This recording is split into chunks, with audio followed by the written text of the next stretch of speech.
Hello. I don't speak Italian. We've had Parlo some contributions in poco italiano. Parlo francese. So I don't know if you all know me. I'll introduce myself first, but I'm a longtime fashion writer and cultural correspondent in Paris for American publications. I used to work for Newsweek. Now I write for the New York Times, and I'm the European sustainability editor for British Vogue. And I've written 3 books. One is called Deluxe, How Luxury Lost Its Luster. The second is called Gods and Kings, The Rise and Fall of Alexander McQueen and John Galliano. And the third, which is the one appropriate for this, is Fashionopolis, The Price of Fast Fashion and the Future of Clothes. It has not been translated in Italian yet, but maybe we can make that change. So my point of view on all of this is very simple, that it's all of a piece, that we live in a holistic society and we must approach it from a holistic point of view, that we can't divide everything up into columns on spreadsheets. And so if we're going to tackle climate change, we also have to tackle societal change and the impact all of this has on planet and humanity. We can't solve climate change unless we solve poverty. And to point out how this goes hand in hand on a very easy, clear way to understand it, 6 of the richest 50 people in the world, 6, have made their fortunes selling fashion. The only other group of people who are just as rich, 6 as well, is the tech industry. Now you ask yourself, how can somebody make so much money by selling clothes and shoes and handbags and perfume?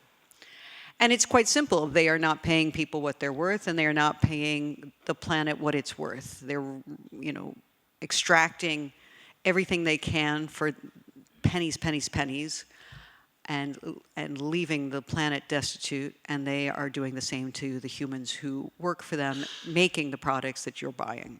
Of course, there are companies that do things right. I'm not saying this is across the board, but there's a large swath that doesn't. And it's been this way since the very beginning of the Industrial Revolution. When we think of the Industrial Revolution as trains and steamships and automation of big things, eventually even cars, engines. But in fact, it began with cotton in Manchester in the late 18th century. We forget this. It was the cotton mills that kicked off the Industrial Revolution. And already then, the business model that still reigns today was set. Take as much cotton as you can from around the world, India, the Caribbean, where it was farmed by slaves, people who were enslaved people, send it on ships, traveled around the world, and then have it woven in a mill by people who aren't paid a living wage. We have exactly the same business model today. If you had told,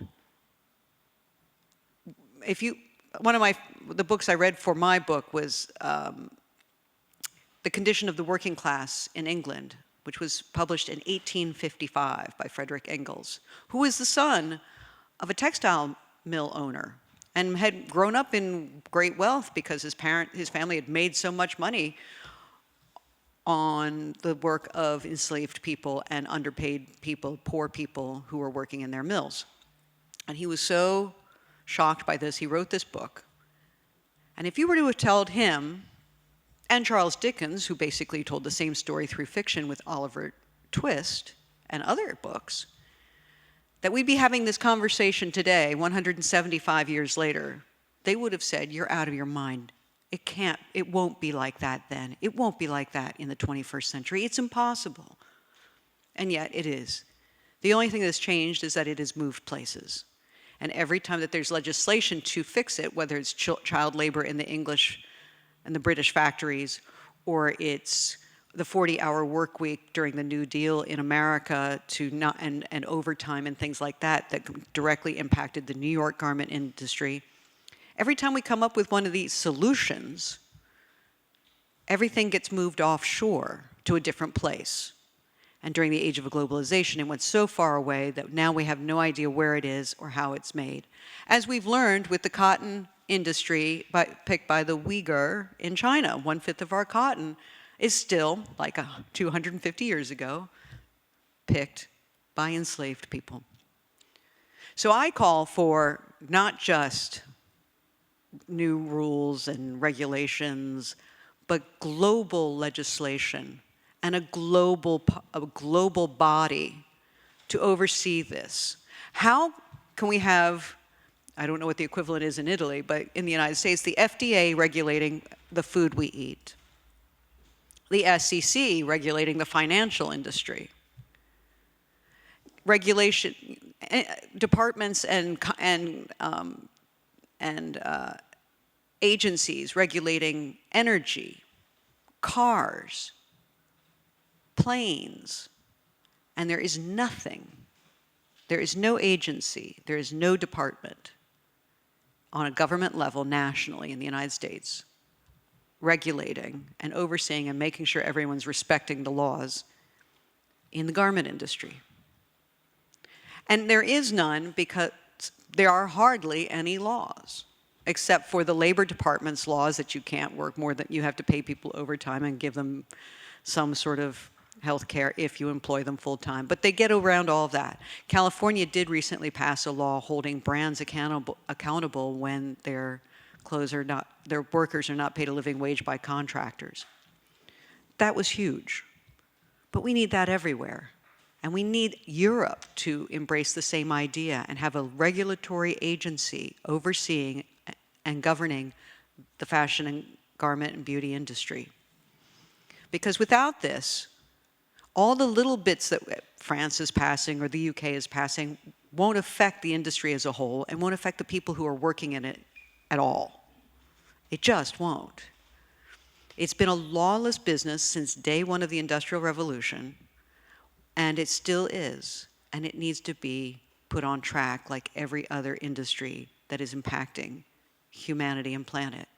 Otherwise, we'll never solve climate change. We'll never solve poverty. And we have to do both for them to work. We need both in order to have a greener, safer, healthier planet. Thank you. Yeah?